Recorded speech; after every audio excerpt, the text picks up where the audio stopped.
Ask anyone about AI and they will immediately rattle off the usual suspects: ChatGPT, Gemini, Copilot, Claude, Perplexity. Now ask them to name an African AI platform and watch the silence stretch longer than a video buffering on a Smart For You data bundle that's reached the fair usage limit.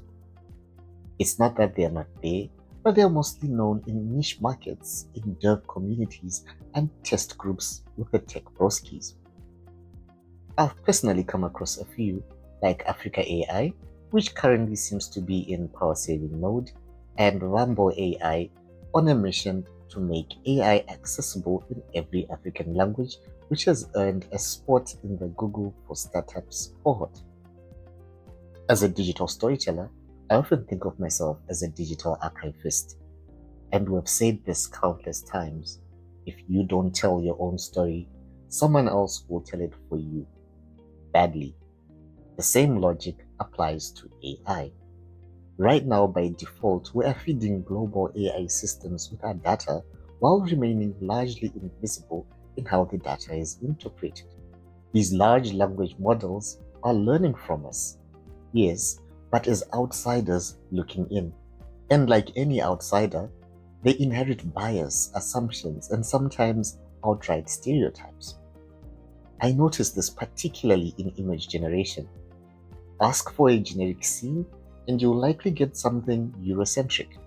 Specify African city, and suddenly we are toggling between Safari aesthetics and Adobe cliches. The question is no longer whether we should use AI. That ship has sailed.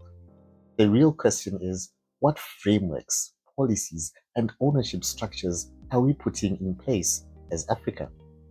For the most part, African governments are treating AI as a buzzword, something to sprinkle into a speech, a reason to convene government officials at a conference resort somewhere to talk about AI systems, where half the room's entire AI experience is a ChatGPT prompt.